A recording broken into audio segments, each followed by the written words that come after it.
All right. So we've got some. Well, I don't know what to say, guys. We've got some girls who are going to be joining us for gaming. Yeah. No, they're going to be gaming. They're gonna sit there and they're going to game and I mean, it's nice, right? And I mean, don't get too nervous. I think what we should do is that we should treat them as if they are these very special people. Because remember, they're girls. So, like, they're going to be girly. They're going to be girly. They're going to be, not hairy. Probably. I mean, they might be. I don't know. I've never sort of really been anywhere near girls before. But we got to make sure that we treat them exactly as if we were treating these goddesses who are going to be playing with us. And I'm really excited. We just can't screw up. And you can't. Don't. Wasn't that absolutely awful? I hope. Hello, my name is Guy, and today I have had the privilege of having a conversation with 4 amazing women who are starting or have already been going on their role-playing journey. Now, I recently worked with Salford University students as they were doing a major Drive charity campaign live stream.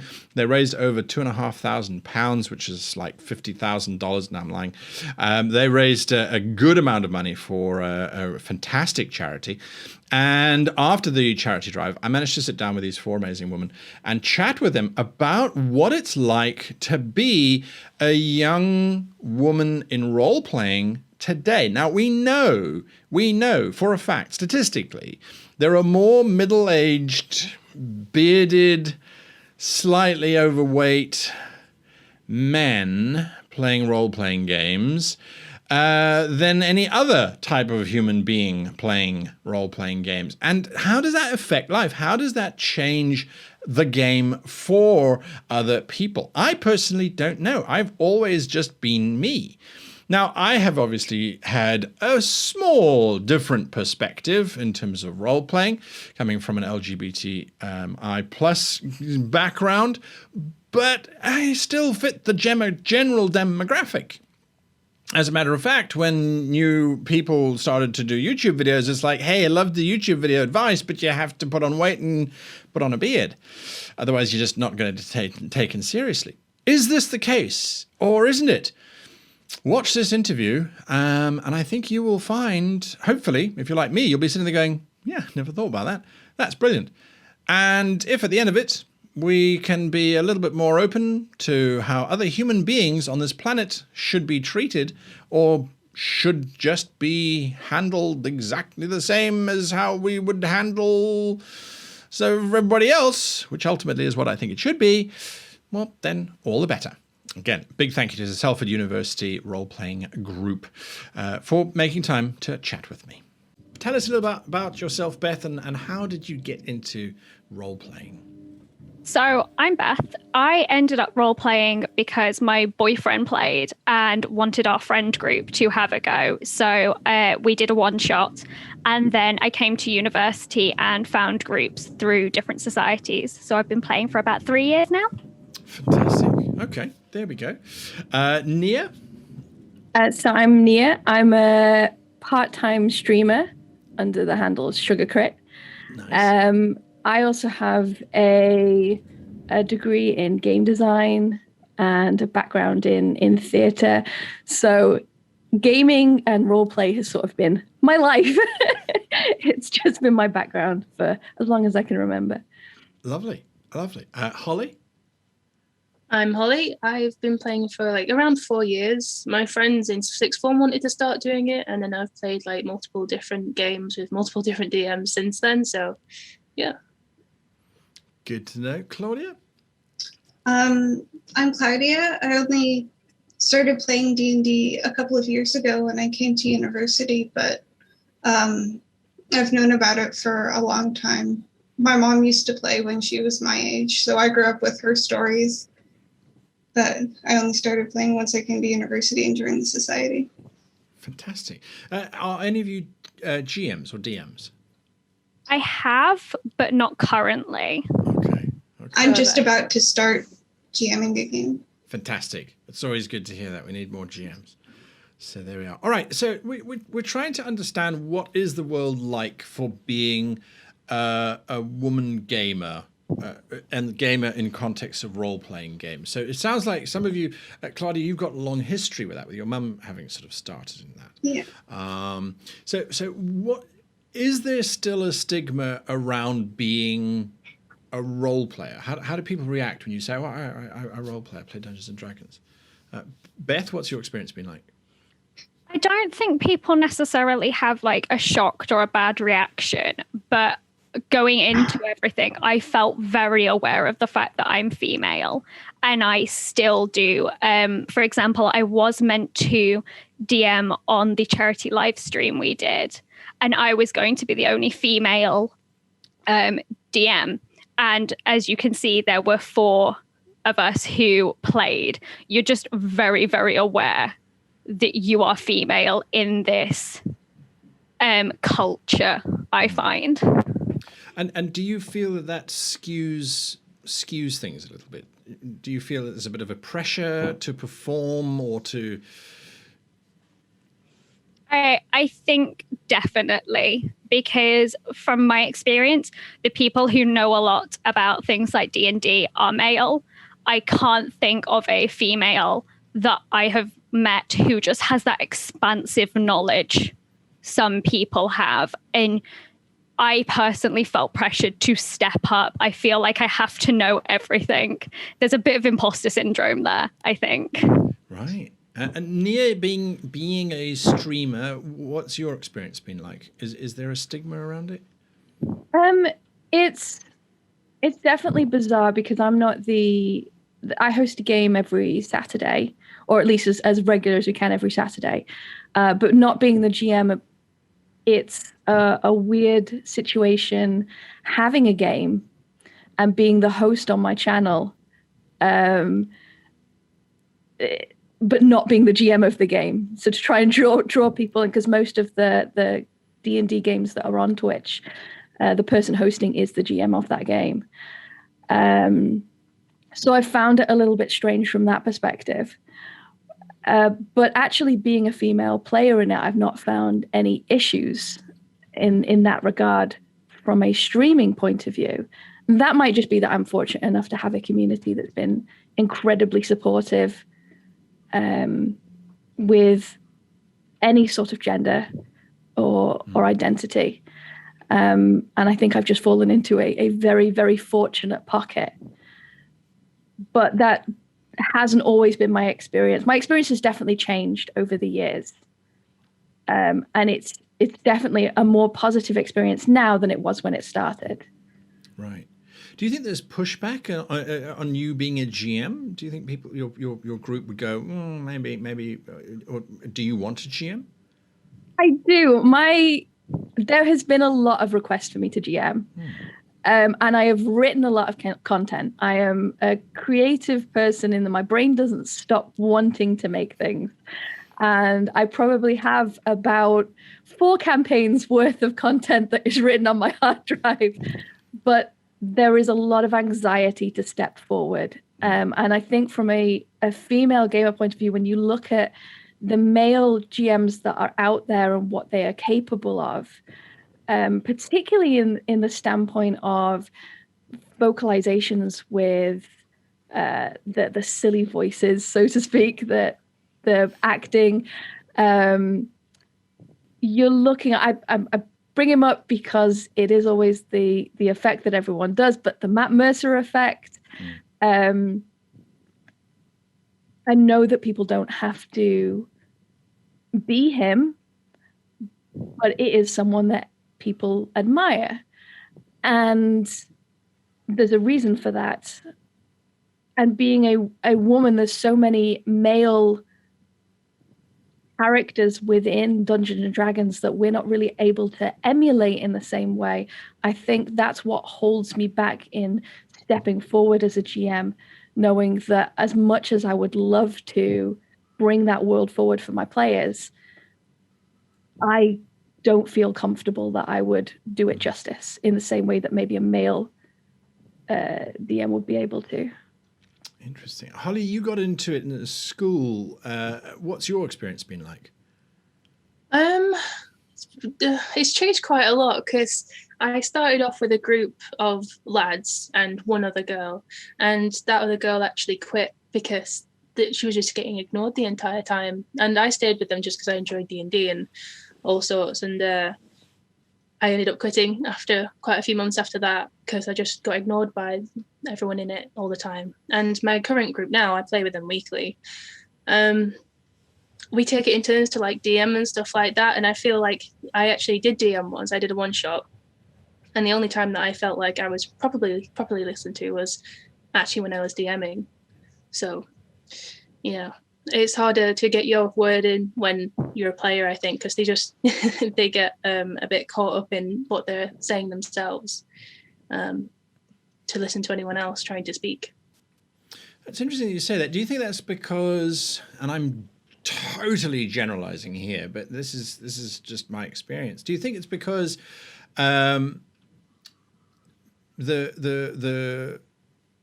the young male player or the male player, as you say, they get wrapped up and they get caught up in it? Is it just because they sound louder because they have more bass, that they shout out their answer or their action and they dominate? Do you think it's something like that, or do you think that there is a genuine bias from the GM's perspective to sort of dismiss you as you probably won't have any good ideas?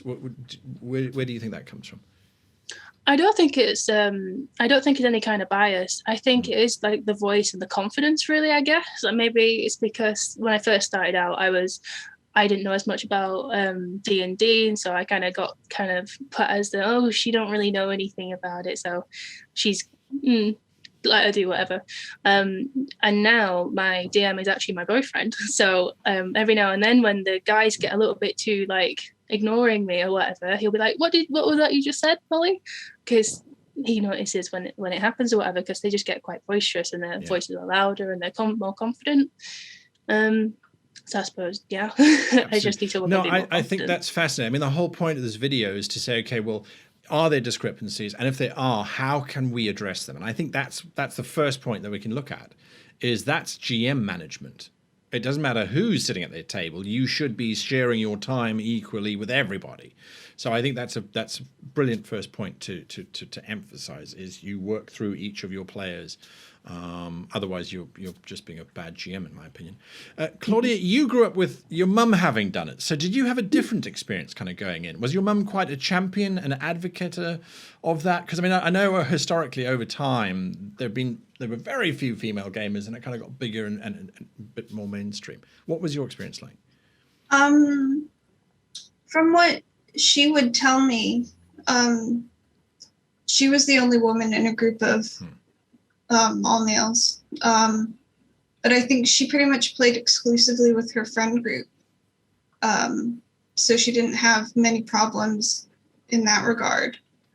As for my own experiences, it's quite similar to what Beth said. You're painfully aware of being a woman all the time, but also I sort of feel a pressure to behave when I'm in groups with other men, because I don't want to give them a bad impression of women.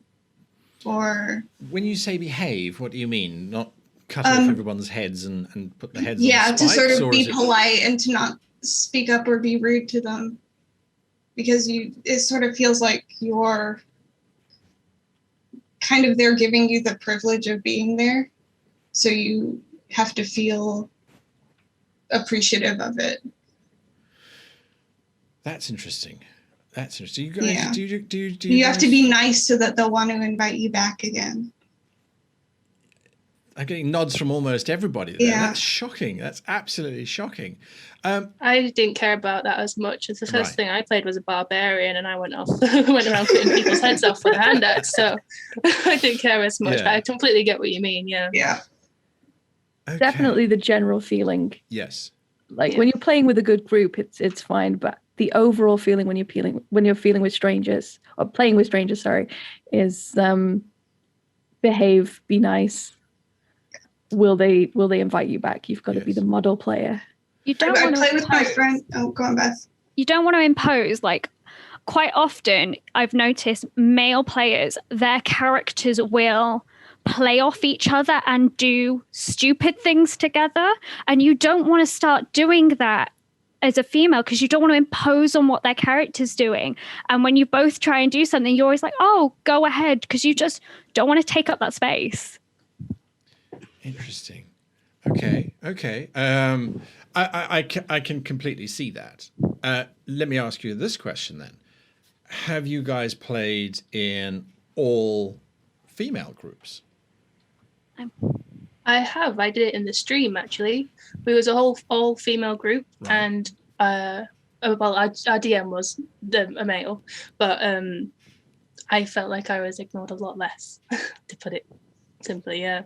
Okay. Interesting. I know I have DM groups that are all women players. And I will never forget, it was a Call of Cthulhu adventure. So it was supposed to be horror and this and that and the next thing. I hadn't written the module, it was at a convention. And it really opened my eyes to a very different perspective of role playing.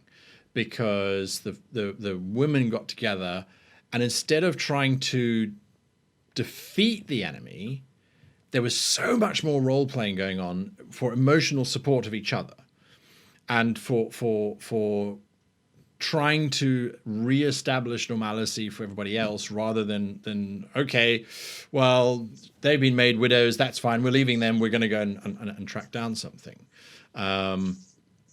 So that's an interesting set. And you haven't played as a group of females before. Is that because there wasn't someone driving that, or the opportunity didn't come up, or The opposite.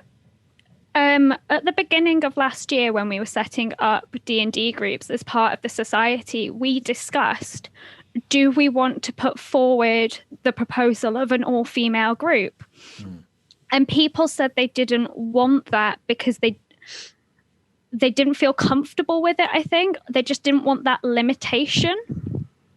I think it's one of those things that if it happens naturally, it's amazing, but it shouldn't be forced. Okay. Interesting. So, do you guys face stereotype pressure? You are the female at the table, so you're going to play a caring healer type character. I mean, I'm really throwing the worst kind of stereotype I can think of. Or, oh, you're a female gamer, so you're going to be naggy and you're going to be holding the group back because you're going to have logical, reasonable ideas rather than allowing the barbarian to throw the fighter into a catapult and both of them to go over the wall type. Is there that sort of stuff, or has that sort of gone away? Has that passed? Nia, what do you think? Again, I've been fortunate to be with any group that I've played with to play whatever on earth I want. And so I've been able to play a range of things. But ironically, I naturally am drawn to the gentle healer just to reinforce the stereotype.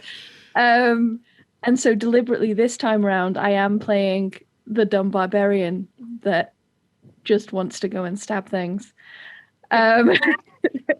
Deliberately to break that. But that being said, I've witnessed other games happening where that has most definitely been the case. So whilst it's not happened to me, I've seen it happen countless times to other players. So it's not a case of it doesn't happen to me, so therefore I don't think it's happening. Right.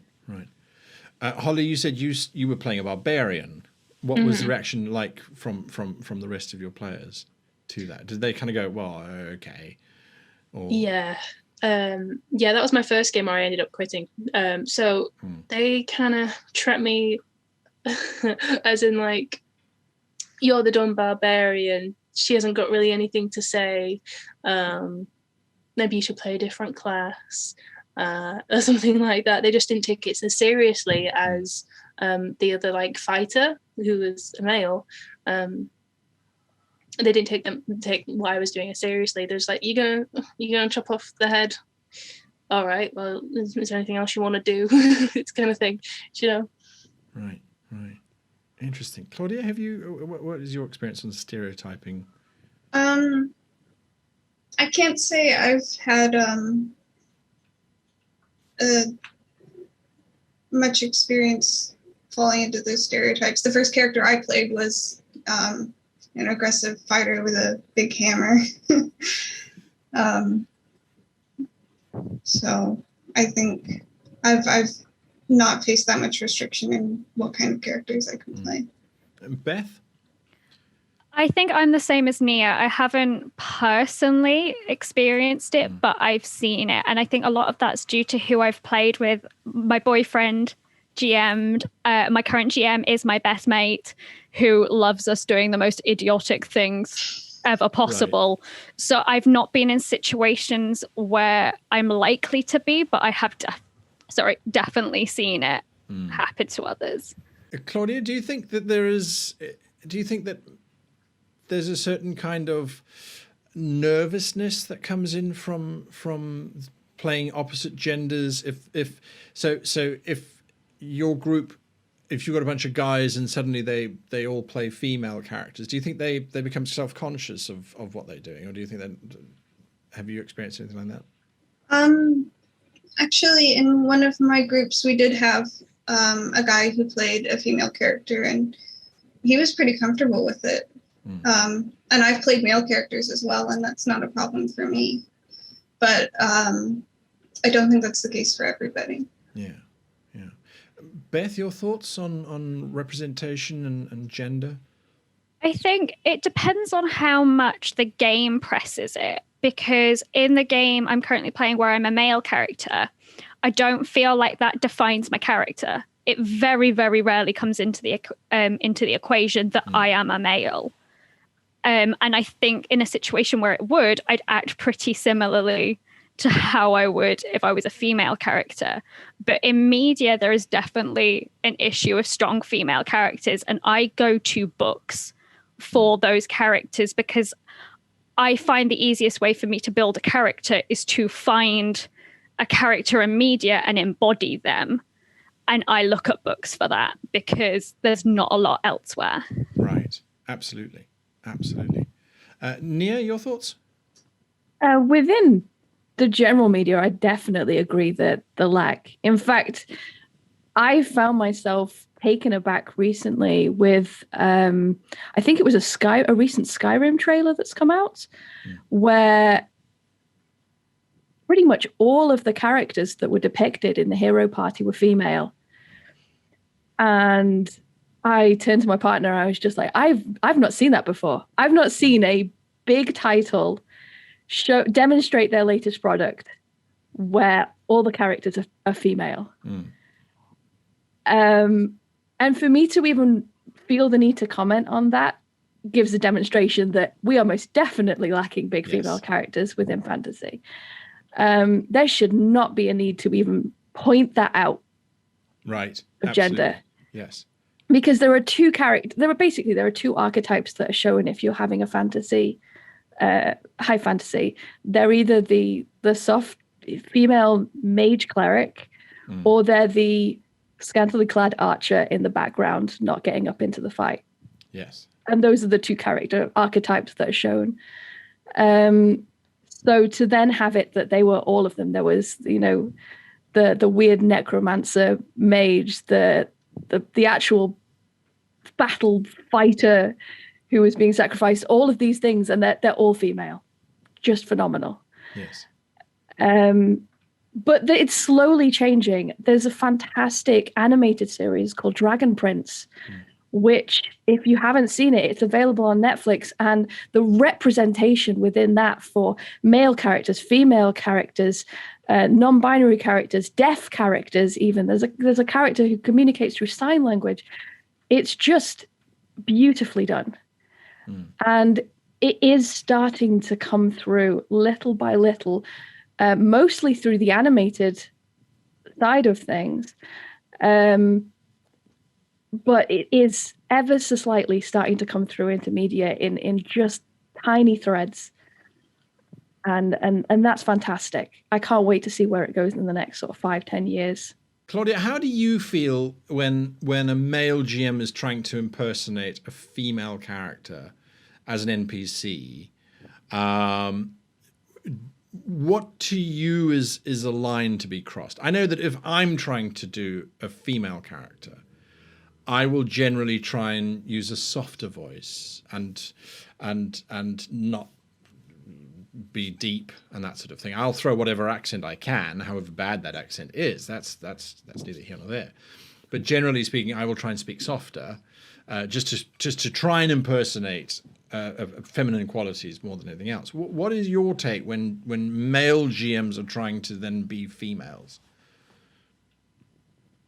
I think I would probably say that maybe you don't need to put so much effort into trying to appear like a female. Like, they can just be a person. Right. Maybe just saying that they're female, or maybe not just saying it, but just having them there and not trying to really hammer at home that this is a female, I'm being a female right now. It's just you're talking to a person who happens to be female. Okay, that's interesting. So would you say then that it's a fascinating topic? I mean, I've done videos on this before, and would you rather have the GM state that the figure is, a female elf stands before you wearing plate mail armor, and her hair is tied back in a tight bun, which I assume would be useful for combat purposes, and that's as far as they go? They don't try and go any further in terms of I suppose I'm falling into the stereotype of being slightly more understanding, slightly less about black and white options, and not being like a man and saying, right, let's just go kill everything. How far do you think the GM should go? I mean, I think you should probably put the same amount of effort into your female NPCs as you do your male NPCs. Okay. They're all just people at the end of the day. Yeah, that's true. Absolutely. Beth, your thoughts? I think everybody has hit everything on the head already. I think it's down to the GM to set the standard of things. Would you let your female, like, it doesn't matter if they're female or male, just let them get on with it. They are people. Yes. And in terms of description of things like NPCs, just think, is this relevant? Like, would you describe the outfit if this was a male NPC? If not, then don't bother. If they're female, it's not relevant in that case. Yes. I mean, maybe if your players ask for more detail, then go into more detail. But if they're just meeting this person for the first time, what sort of things do you notice about someone when you meet them for the first time? Right, absolutely. And I think that's really valuable information to have. I always say 5 senses, and give 3 descriptors of those to work with.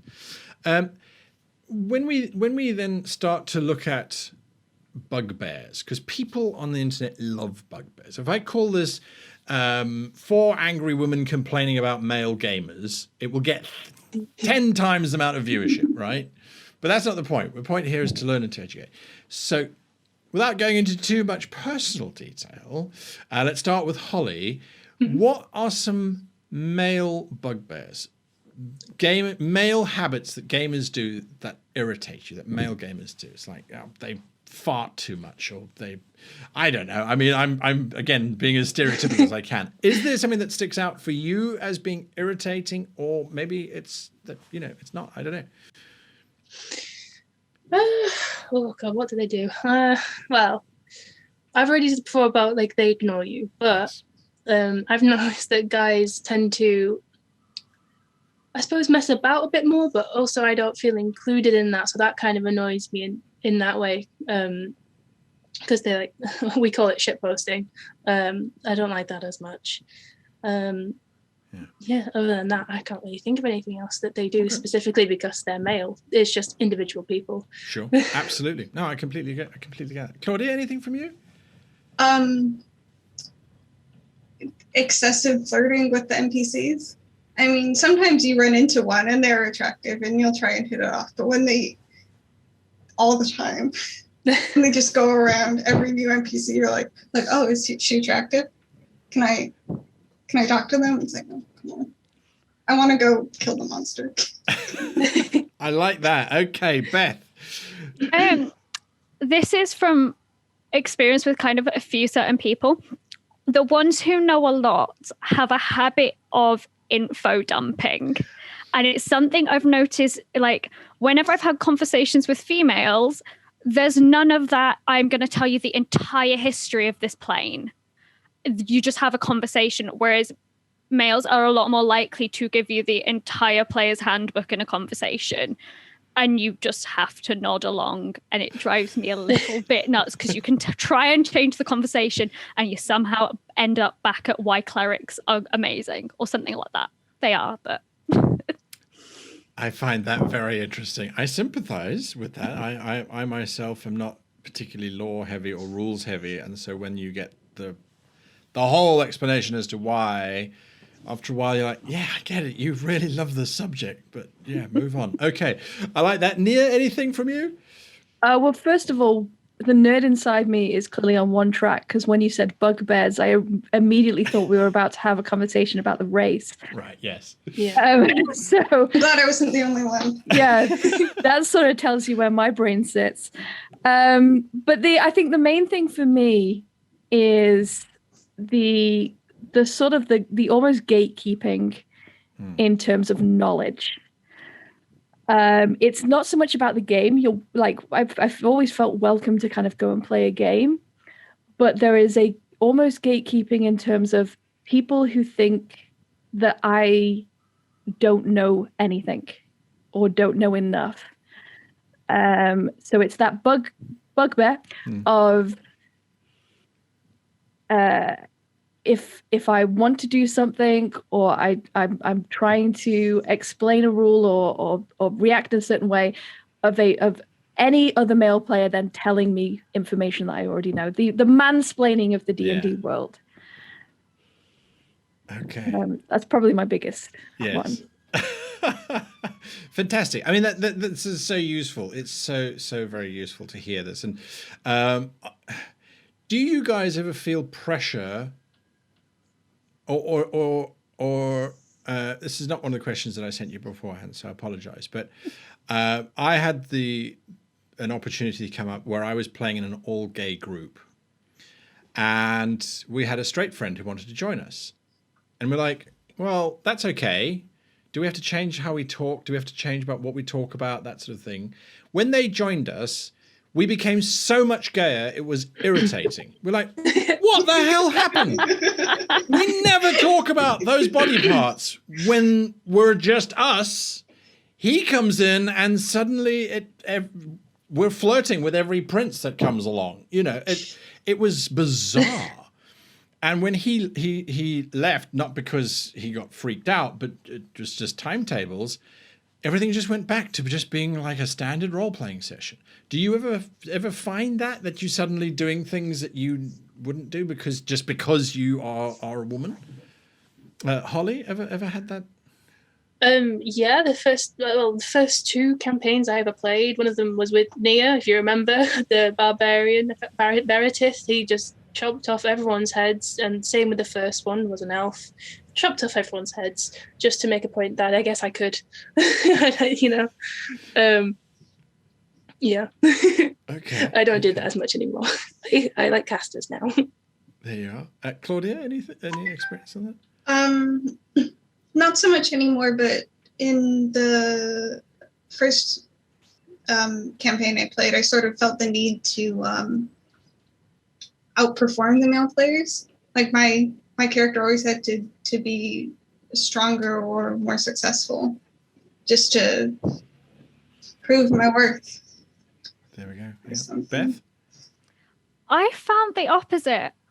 I found there was things I would want to do, but I wasn't comfortable going ahead and doing these because I had male players, and there were jokes I would make if it was, say, I was playing with a more female-dominated group, or people I was closer friends with, honestly. But because I was with this group, I didn't feel comfortable going and being really flirty with that person and bits like that. I wasn't comfortable. Right. Yeah. Nia? I found that there's definitely a different response that I have with gender to sexuality. When it comes to gender, it's more of a hiding and imitating those around. So being a female in a male group, you tend to sort of imitate those around you. And as Beth said, it's more masking what you want to do to fit in with those around you. When it comes to sexuality, it's kind of the opposite. You almost play up even more. As you were saying, you kind of out-gay the gayness. Right. Almost as a way of justify, like you have to prove a point. It's like, by the way, guys, if you didn't remember. So it's a weird kind of two-sided coin. Definitely as a female, that bit's suppressed.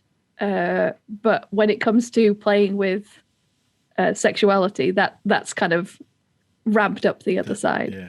I have a very different idea of that because in my current group and in all of my other groups ever, I never did flirting. I found that really quite strange to flirt with your friends who are guys who, I mean, one of them is my boyfriend, but I'm still like, no, that's weird because currently in our group right now, there's like two like very religious people and they're just like, yeah, we're not really comfortable with that. We're not really doing flirting stuff. And it's just like, yeah, we just completely avoid that. We either fight or argue or whatever. There's no flirting involved, which I quite like, actually. It's a lot easier and a lot less pressure, I think, for me and everyone else in the group.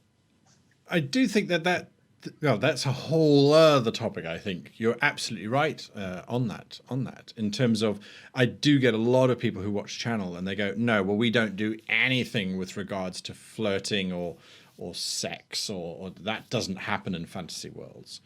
And you're like, no, you understand that every single historical piece of fantasy has always been about exactly those topics.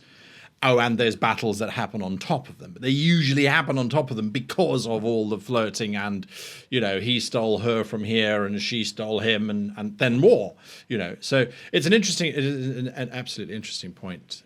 But we'll talk about that in another video. So why do you guys like gaming? Let's start with you, Claudia. Why do you like role-playing? I like the escapism. And I like, it's a fun way to spend time with my friends, and I like making a story with them. Have you ever role played with your mum? No, I haven't. We never got a game together with her, which is a shame. Yeah, absolutely. Beth, why do you like role playing? I wish I had magic, and I get magic if I play this. As a kid, I was obsessed with fantasy. I wanted a dragon. I wanted magic. I got to run a game based on the Aragon series, so I got magic and I got dragons. So nice. I'm happy. Lovely. Hopefully, better campaign than the movie. Yeah. So, Nia? I have to kind of agree with Beth there. Gee whiz, having magic, that would sure be nice. Think of a few things I'd do with that. Yeah. But also, as I said right at the start, my brain seems to constantly be spilling over with creative things. And if I didn't get a chance to open that tap once in a while, I think I might probably explode. So having that is a sort of a kind of that release every now and then, definitely. Fantastic. Definitely that. Holly? Well, especially during the pandemic, it's just an easy way to keep up with your friends without having to keep on just talking about the same old nonsense. And I completely agree with Beth as well. Pretty much it, yeah. That's absolutely brilliant. I think that is what everybody is there for. Is we're there for the magic, for that wonderment, for that escapism. And I think that for me is the thing that binds us all together. It doesn't matter who you are, what you are, how you identify. We're all there for the same reason. So it's about trying to then make sure that we're all there and having fun in an equitable space, as far as I'm concerned. Any advice that you could give to people watching this, whether it is a male GM or a female player who is thinking of becoming a GM, or someone watching this is going, maybe I should get into role playing, maybe I shouldn't get into the role playing, I'm not sure. What one piece of advice would you like to give? And if someone could have given this to you, it would have made a change to your role playing experience. Beth? Stop apologizing. I apologized a lot for everything when I started DMing. I apologized for not knowing things. I apologized for forgetting words. I apologized for everything. Stop apologizing for taking up space. There you go. That's fantastic. Fantastic. Couldn't agree more. Nia? Keep your ideas simple. Don't worry about having to go super crazy and think that you have to make up for years of missing out of anything, or that you're having to like be the best at something. Just go with the most simplest of things. Go with the most cliche of things. They're cliche for a reason, and then make it something special. There we go. Great. Holly? Sorry, I've forgotten the question. What advice would you give to someone who wanted to game or get into gaming or GMing, and if you had gotten when you had started, it would have made a difference? Stop caring what people think of you, I guess, because you'll become way more confident and you'll be able to do way more things. And just make sure you get in with a good group that you feel comfortable with as well, because that makes all the difference. Absolutely. Yes, absolutely. Claudia? I would say to have fun, do what feels right, and if you stop having fun, try something else. That's it. Well, maybe not try something else. Try a different group. Yeah. That's all I mean. Yeah, absolutely. Hey, listen. Just listen and acknowledge. And if somebody points something out, just don't take it as a bad thing.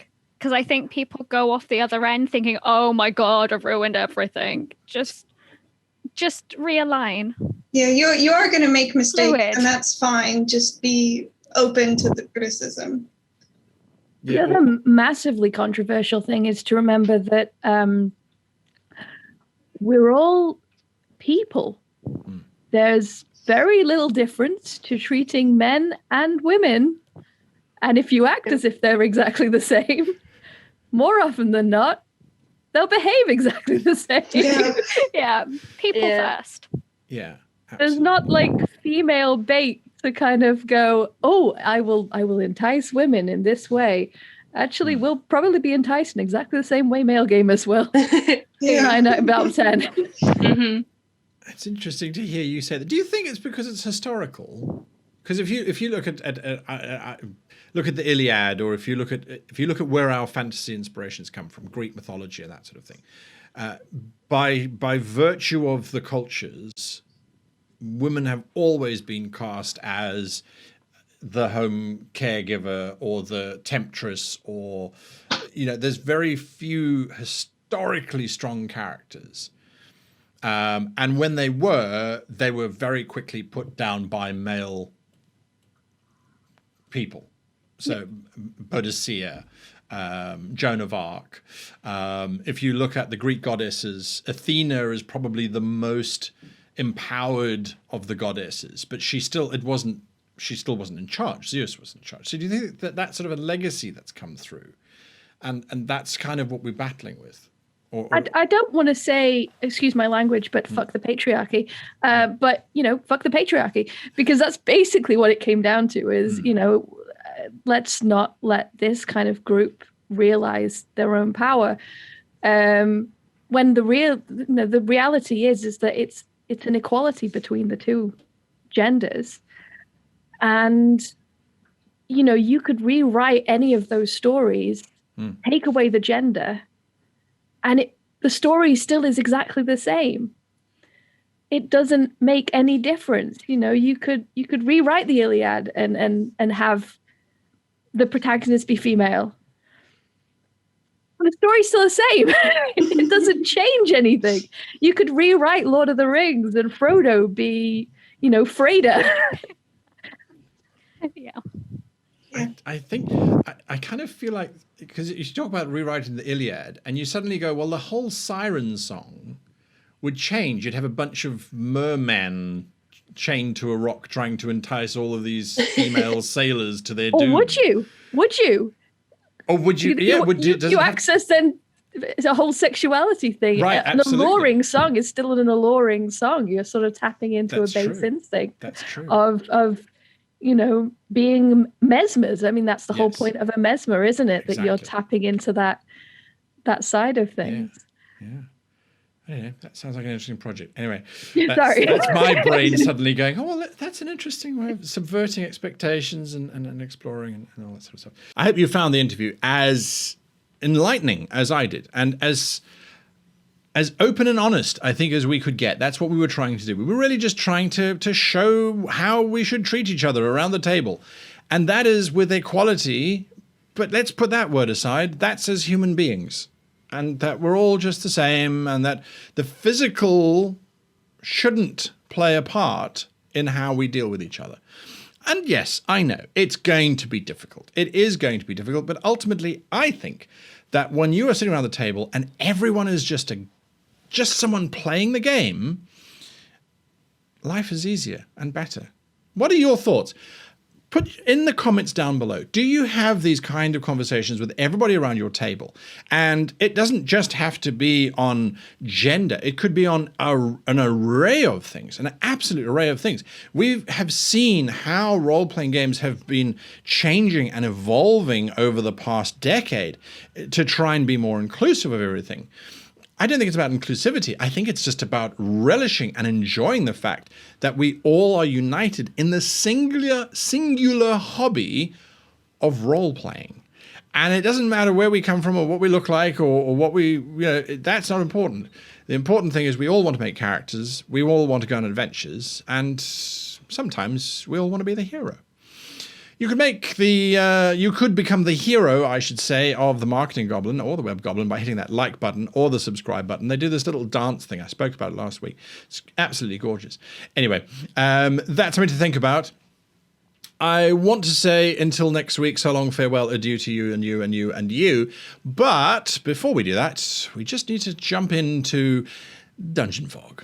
Dungeon Fog is this week's sponsor, and they are a sponsor of a show every month for a very good reason. They're absolutely amazing. They are the battle map maker of choice for this YouTube channel and for myself personally, and why not? They release prop packs. They have over 6,000 different props now if you subscribe and become a member of the Dungeon Fog community. Now, if you do, use the code GREATGM, and that will give you a discount for that subscription. Well worth it. They are constantly coming out with new features, with updated features, adding features.